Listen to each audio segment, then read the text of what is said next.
The most important thing to know is that there's a difference between trauma and stress. As I like to say to people, life sucks a good amount of the time. We all have jobs and situations that are really unpleasant. But the moment that the situation is over, it's over. The problem with trauma is that when it's over, your body continues to relive it. My name is Bessel van der Kolk. I'm a psychiatrist, neuroscientist, and author of the book, The Body Keeps the Score. And so Dose of Hope is essentially just a treatise on what's possible, what's coming. And I wrote that because I wanted people suffering in silence to know that there are options, there is hope coming. You get these transformations that I have not seen with any other treatment modality.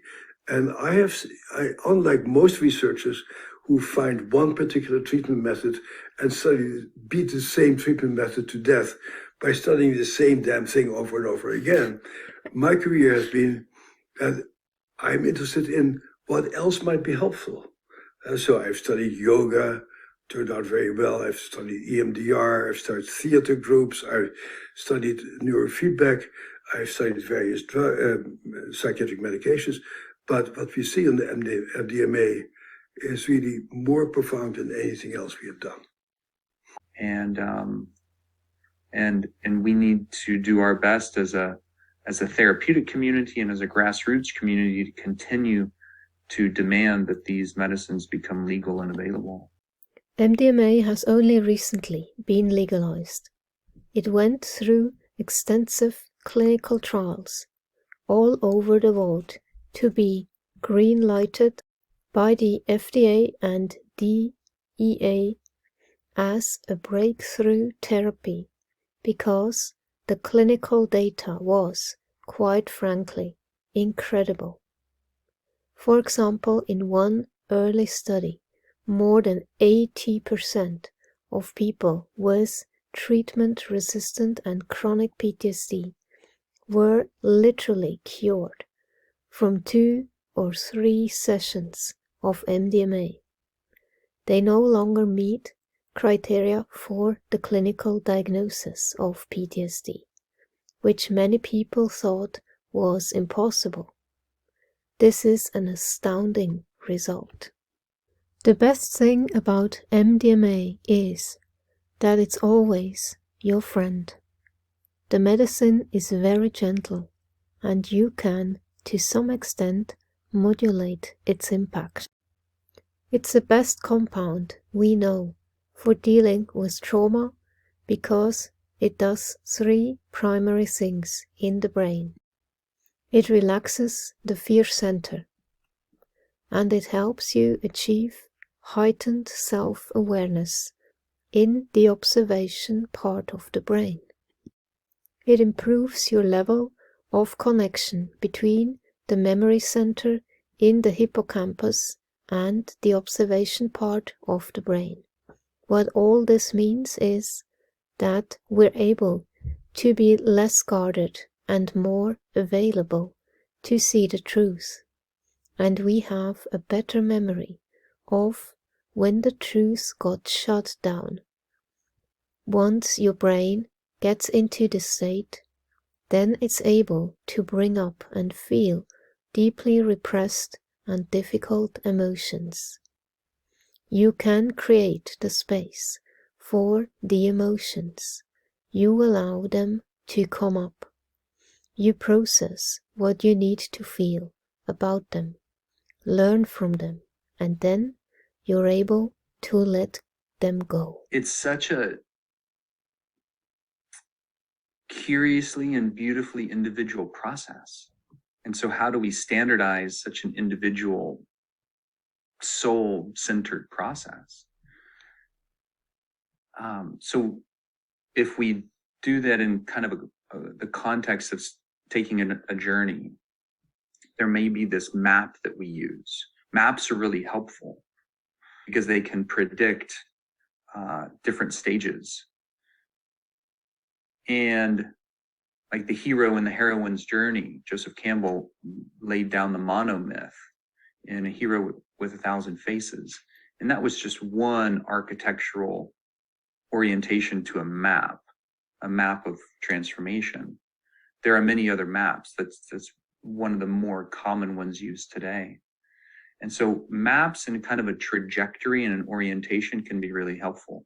Like, let's expect that there's going to be this valley, that things do get worse before they get better. Because usually, it's like going in to clean out the closet. Well, if I've just been stuffing things in the closet, the rest of my room might look really tidy and neat. But when it's time to take care of business in the closet and I start rummaging through there and everything's just going to get messy again, then I got to know that I'm going in for some work here.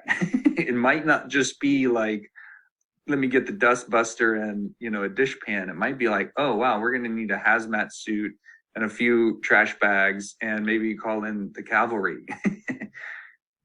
And so if I have that orientation, then I don't expect that, okay, I'm going to do this 3-day workshop and I'm going to come in like in my very bit, because most people have very busy lives today. We just run so high paced. I'm going to come kind of skidding into home plate on a Friday afternoon, start work Friday night into Saturday night, maybe into Sunday night. And then come Monday, I'll be back at work and doing whatever the thing is, or I'll be back at home taking care of who I usually take care of, or in the usual day-to-day where all of the people that know me in this previous experience are going to have all the expectations and all of the same stories. Even if I've started shedding those stories, they're going to still have the same ones because they have known me who I was, and they don't know the differential that's moving in my system right now. So the maps can be really helpful, that kind of trajectory of preparation, experience, and integration. That's just, or the map in that same kind of like 3-stage process, the map of initiation that starts with becoming destabilized, becoming disoriented. It's like the ruffling of the norm.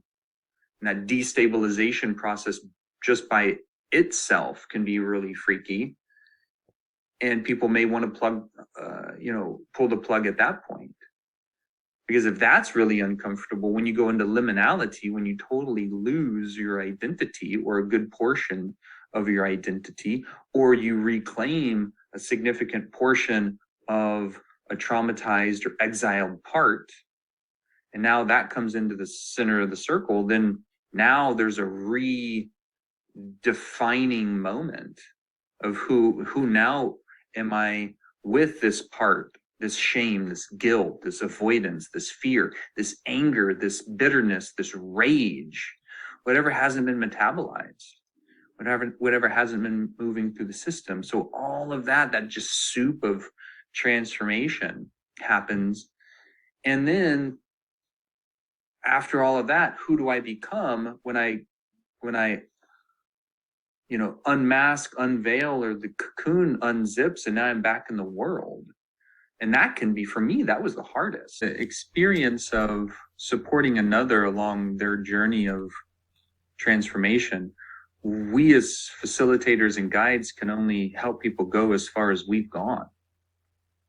So if I'm in that role as a guide, and I haven't already walked that path to some degree, then it's going to be mutual exploration, which is not a terrible thing. And it's not to make that wrong. We can still do good work, but it's significantly better if I've walked that path, if I have an understanding, if I have my own map that I can share with another, or other people's maps that I've iterated and proven and vetted, and be able to present that to a given person. Because most people don't know what they don't know. And most people are hungry these days for transformation. Our entire culture is hungry for transformation. The world is hungry for transformation. And most of the major institutions are going through massive transformation. It just happens to be what the soup of the day is being served up on planet Earth is massive transformation in every sector. And we could talk about what that means educationally, financially, spiritually, politically, ecologically, all of that. Those are separate conversations, also important. And suffice it to say, for the nature of our conversation, we're talking about the transformation of the medical system, particularly the psychiatric system. It's not a matter of if these medicines are going to become legal, but how and when, because they are so good. The data is so good. It's incontrovertible. And because it's so good and it's significantly better than the standard care, and there's a lot of interest in the grassroots movement. So we're seeing like this perfect confluence of all these forces with the work of MAPS and Rick Doblin, and just tirelessly holding the candle for MDMA supported psychotherapy over the last 40 years, close to 40 years. These guys have been just continuing to pound the pavement. And with the grassroots movement, recognizing that with more and more documentaries and books and podcasts on the subject, there's more and more interest in the space. So my co-author and I wanted to write a book that was both helpful for the layperson to have an experience of what it might be like to be in the process, and to know that it's an effective tool, and to know that it's possible and it's on the horizon, coming this way soon. And to have some context of it without having to step into a doctor's office, or without having to just rely on other people's stories. Even though this is a bit of a story, we wanted to kind of walk a person through. And then from the clinician standpoint, or the facilitator standpoint, or somebody who's going into this work to be a guide and a provider for others, I wanted to be able to also embed some of what I would consider the more important core tenets and teachings and aspects of doing this kind of work in a good way. The subjective mental experience feels fairly stable, while creating a dramatic increase in emotional openness and a reduction in fear and anxiety.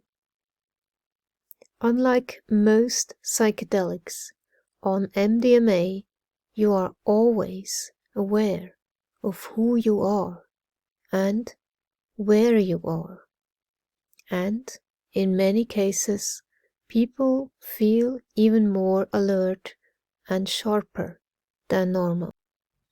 People receiving the medicine experience euphoria, positive mood, vigor, and a positively experienced derealization and depersonalization. Users report feeling more talkative and friendly, and increased feelings of closeness to others after receiving the medicine. The felt sense of it has a lot of different kind of thematics that we can put onto it, and yet it's still helpful for us as guides to support people going along the path that they're walking themselves. They're staying in their own authority. We're not working on behalf of giving a person a fish. We start to work on behalf of teaching them how to fish, and then eventually be able to help them find their own fish and continue to access that well beyond their work with us.